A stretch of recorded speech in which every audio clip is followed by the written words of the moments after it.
Hola, ¿qué tal? Soy el pastor Eduardo Lara de la Iglesia Nueva Esperanza aquí en Creswell, Oregon, y me gustaría invitarte a tener un tiempo especial de adoración, tiempo para conectarte con Dios.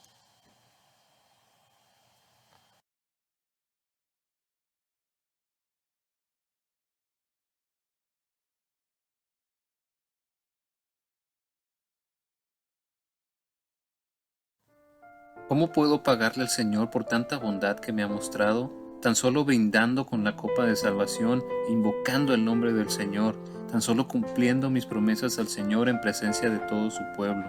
Mucho valor tienen a los ojos del Señor la muerte de sus fieles. Yo, Señor, soy tu siervo, soy siervo tuyo, tu hijo fiel. Tú has roto mis cadenas. Te ofreceré un sacrificio de gratitud e invocaré, Señor, tu nombre. Cumpliré mis votos al Señor en presencia de todo su pueblo, en los atrios de la casa del Señor, en medio de ti, oh Jerusalén. Aleluya, alabado sea el Señor. Amén. Inicios del cristianismo, llamados a ser testigos. Seguimos aprendiendo de los principios de la iglesia, de los inicios del cristianismo, y retomamos la meditación de la palabra ahí en Hechos 6, donde nos habíamos quedado la semana pasada, donde vemos que la iglesia empezaba a tener conflictos, que tenía conflictos externos e internos, pero lo resolvía con la ayuda del Espíritu Santo y por los líderes que se dejaban llevar por la guía del Espíritu Santo, cómo estos líderes estaban comprometidos y se identificaban con Cristo en el servicio. Entonces el problema que había, donde nos quedamos, es que había unas viudas que estaban desatendidas. Entonces la solución que propusieron los discípulos era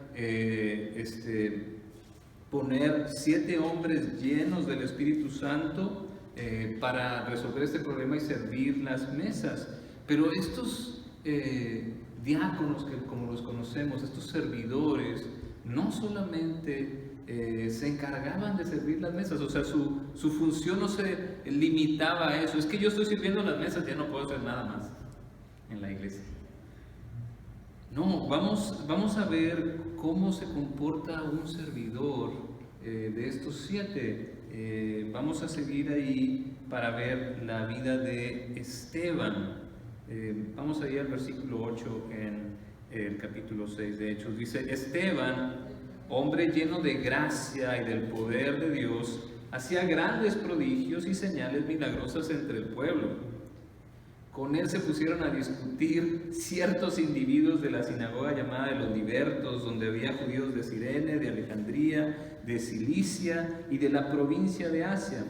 Como no podían hacerle frente a la sabiduría ni al espíritu con que hablaba Esteban, instigaron a unos hombres a decir, hemos oído a Esteban blasfemar contra Moisés y contra Dios. Agitaron el pueblo, a los ancianos y a los maestros de la ley. Se apoderaron de Esteban y lo llevaron ante consejo. Presentaron testigos falsos que declararon, este hombre no deja de hablar contra este lugar santo y contra su ley. Le hemos oído decir que Jesús de Nazaret destruirá este lugar y cambiará las tradiciones que nos dejó Moisés. Todos los que estaban sentados en el consejo fijaron la mirada en Esteban y vieron que su rostro se parecía al de un ángel. Un ángel. Un ángel es un mensajero de Dios, y la verdad es que así nos vemos cuando compartimos el mensaje de vida, el Evangelio. Hay una belleza en quien lleva estas noticias, y no es una belleza estética, no para todos, ¿verdad?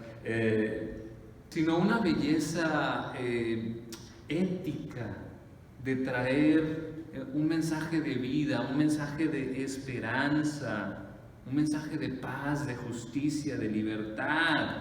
Como dice el profeta Isaías, ahí en el capítulo 52, 7, dice, qué hermosos son sobre los montes los pies del que trae buenas nuevas, del que proclama la paz, del que anuncia buenas noticias, del que proclama la salvación, del que dice a Sión, tu Dios reina. Hay esta hermosura por compartir el mensaje de Dios. Entonces, ante el consejo, Esteban lo que hace es que, como lo acusaban, él da estas razones. Dice, él empieza a hablar de Génesis, de Éxodo, de los patriarcas, empieza a hablar de Abraham, de Jacob, de José, y luego llega Moisés, y ahí es donde hace su argumento, porque dice, a Moisés lo rechazaron. Lo rechazaron cuando quiso ayudarnos. Le dijeron, ¿y a ti quién te puso de juez? Y entonces Moisés huyó por 40 años y luego regresó. Dios lo trajo de nuevo, lo envió y ayudó al pueblo a salir de ahí de Egipto, y le dieron los 10 mandamientos, la palabra de Dios a Moisés. ¿Y qué hizo el pueblo? Lo rechazaron. Empezaron a alabar a un Dios hecho ahí, una figura de un becerro. Y entonces eso es el argumento de Esteban es ese. Y ahí hice un pequeño resumen de lo que dice ahí hasta los versículos 50, y en el 51 dice, tercos, duros de corazón, torpes de oídos. Ustedes son iguales que sus antepasados, siempre resisten al Espíritu Santo. ¿A cuál de los profetas no persiguieron sus antepasados? Ellos mataron a los que de antemano anunciaron la venida del justo, y ahora a este lo han traicionado y lo han asesinado. Ustedes que recibieron la ley promulgada por medio de ángeles y no la han obedecido. Al oír esto, rechinando los dientes, montaron en cólera contra él, pero Esteban, lleno del Espíritu Santo, fijó la mirada al cielo y vio la gloria de Dios y a Jesús de pie a la derecha de Dios. Veo el cielo abierto, exclamó, y al Hijo del Hombre de pie a la derecha de Dios. Entonces ellos, gritando a voz en cuello y tapándose los oídos, y todos se abalanzaron a una sobre él, lo sacaron en pellones fuera de la ciudad y comenzaron a apedrearlo. Los acusadores le encargaron sus mantos a un joven llamado Saulo. Mientras lo apedreaban, Esteban oraba. Señor Jesús, decía, recibe mi espíritu. Luego cayó de rodillas y gritó, Señor, no les tomes en cuenta este pecado. Cuando hubo dicho esto, murió. Y Saulo estaba allí aprobando la muerte de Esteban.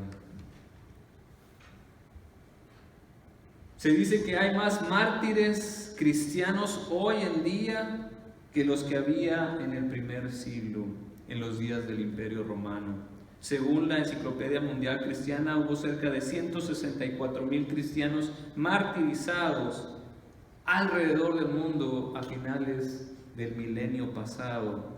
Y para esta década del 2000 al 2010, se estimaron 1 millón de mártires. Y cuando digo 1 millón de mártires, son creyentes que perdieron la vida prematuramente, según una investigación del Seminario Teológico de Cornwall el diciembre de 2014. Esteban es considerado el primer mártir cristiano de la iglesia. ¿Y qué es eso de mártir? ¿De dónde viene esa palabra de mártir? Bueno, mártir significa testigo. La palabra mártir es el griego de testigo. Entonces, Esteban fue uno de los primeros mártires, el primer mártir. Él escoge sufrir la muerte en vez de negar a Cristo, en vez de dar testimonio a la verdad de lo que ha visto y de lo que ha oído. Sacrifica algo importante para revelar a Jesús, para revelar el reino de Dios. Soporta un sufrimiento constante y severo por ser testigo cristiano. Es lo que llamamos algunos un loco por Jesús. Pero ¿por qué tuvieron que morir? ¿Por qué murió Esteban? ¿Por qué hay mártires? Muchos de los mártires pudieron salvar sus vidas si tan solo negaban su fe. ¿Sí? Nos podemos preguntar, ¿por qué no mejor quedarse callado? ¿Por qué no mejor ahí no la llevamos tranquila? Porque los mártires están convencidos del amor de Dios. Son testigos, son mártires del amor de Dios. No pueden negar lo que han visto, lo que han oído, lo que han sentido. Son testigos honestos de lo que Dios les ha mostrado. Ellos han tenido una comunión con Cristo Jesús de primera mano, no de que alguien les contó, y no lo pueden negar. Iría en contra de todo lo que ellos creen.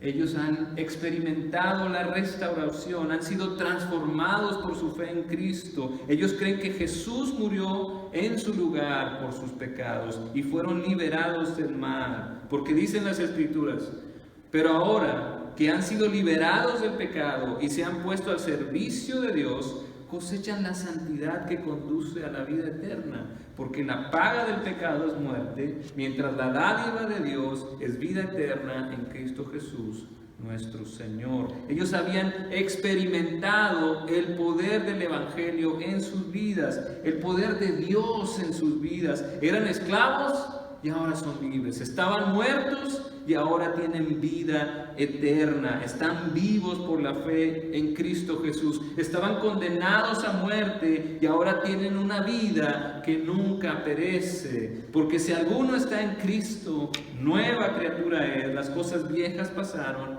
y aquí son todas nuevas.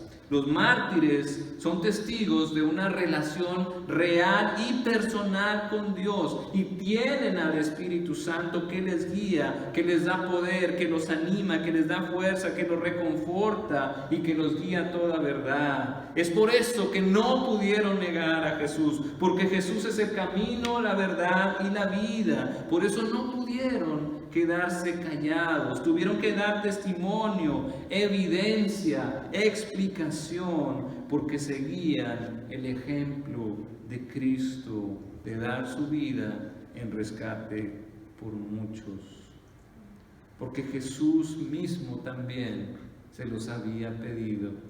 Al principio de Hechos dice, cuando venga el Espíritu Santo sobre ustedes, recibirán poder y me serán mis testigos, o sea, mis mártires, tanto en Jerusalén como en Judea y Samaria y hasta los fines de la tierra.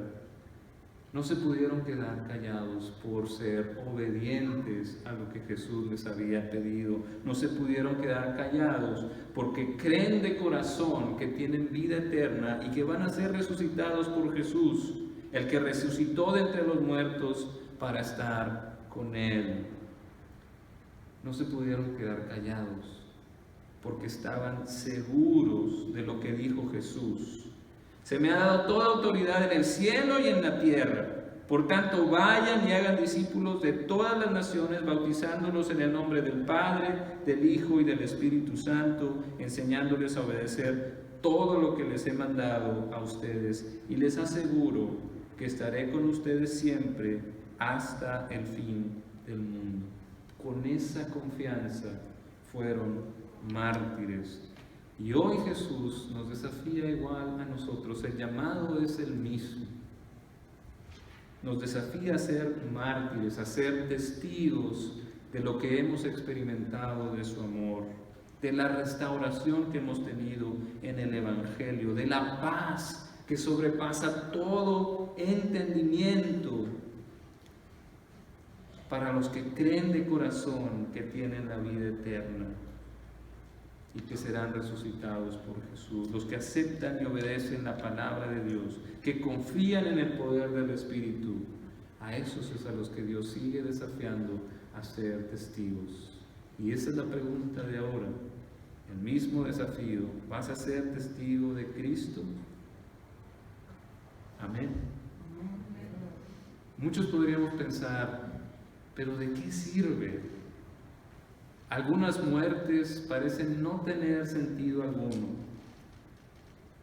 pero Dios ve las cosas de manera distinta a nosotros. La muerte de los santos es semilla de la iglesia, decía un padre de la iglesia. Algunos mártires han sido torturados porque no quisieron traicionar a sus hermanos y a sus hermanas en Cristo. Algunos tuvieron que estar firmes, sabiendo que si se daban por vencidos, por lo menos un poco podrían afectar la fe de otros. Algunos han negado callarse debido a la responsabilidad que sienten de compartir las buenas noticias de Cristo para la gente que no conoce el amor de Dios. Y algunos simplemente pensaron en dar su vida por el bien del que dio su vida por ellos. La muerte de Esteban parece no haber tenido fruto en ese momento, pero dice la Escritura que había uno. ¿Quién estaba ahí? Saulo, que después tiene un encuentro con el Señor Jesús y es transformado a Pablo, y ese Pablo se convierte en uno de los más grandes misioneros cristianos de la historia. Imagino cómo se habrá sentido Esteban cuando supo que su muerte ayudó a Saulo a crecer en el Señor. Este no es el fin para mí, es el comienzo de la vida, fue lo que dijo Dietrich Bonhoeffer, un pastor, este pastor sí era alemán, en tiempo nazi, cuando la iglesia se fue bajo la mesa, él protestó y a él lo ahorcaron, y eso fue lo último que dijo: este no es el fin para mí, es el comienzo de la vida. En 1945, justo antes de que acabara la guerra y se rindiera la Alemania nazi. Y lo que dijo Pablo: para mí el vivir es Cristo y el morir ganancia, y fue decapitado en Roma en el año 65. Los actos heroicos a veces son devastadores y hay un tiempo para estar de luto, pero después debemos de avanzar, de descubrir cuál es el secreto de los mártires, de estos creyentes. Y el secreto era que estaban absolutamente seguros de su vida eterna. Estaban convencidos de que no estaban terminando su vida, sino que la estaban intercambiando por esta vida en la tierra por una vida en el cielo con su Señor. Una vez un prisionero de Cuba se le pidió que firmara una declaración que contenía cargos contra hermanos cristianos para que fueran arrestados. Y él les dijo: las cadenas no me dejan firmar esto. Los oficiales comunistas protestaron: si no estás encadenado. Dice: sí lo estoy encadenado del cristianismo. Soy cristiano, estoy encadenado a Cristo, estoy atado por la cadena de testigos, de mártires, a través de los siglos, que dieron sus vidas por Jesús. Estoy encadenado por esa cadena y no la voy a romper. A través de la historia muchos han muerto para que nosotros podamos experimentar la fe y libertades que disfrutamos ahora. Y tú también puedes estar firme en Cristo. El espíritu que sostuvo a esos mártires es el mismo que habla a tu corazón, y Dios va a honrar tu testimonio y vas a hacer una verdadera diferencia en el mundo si eres un testigo de Cristo, un mártir. Lo que haces para Dios, por insignificante que parezca, vale la pena, perdura para siempre. Así que enfoquemos nuestra mirada en Jesús y mantengámonos como fieles testigos de Cristo. Y si tú no conoces a Cristo como tu Señor y tu Salvador, si no has experimentado esa paz, no has experimentado esa transformación del Evangelio, pues ese es el primer paso. Ríndete a sus pies, rinde tu vida a sus pies, pide perdón por tus pecados y Él te va a perdonar y te va a hacer uno de los suyos, te va a hacer tu hijo, si tú crees que Él murió en la cruz por tus pecados y que resucitó al tercer día. Amén. Amén. Este es un canto de música irlandesa y habla sobre cómo todo tiene su función en la tierra.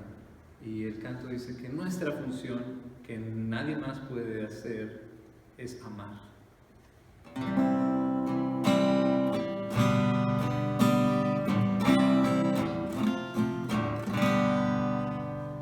Mas ¿quién va a amar si no amo yo? ¿Y quién traerá la luz? ¿Y quién va a amar si no amas tú? ¿Y quién va a continuar? El sol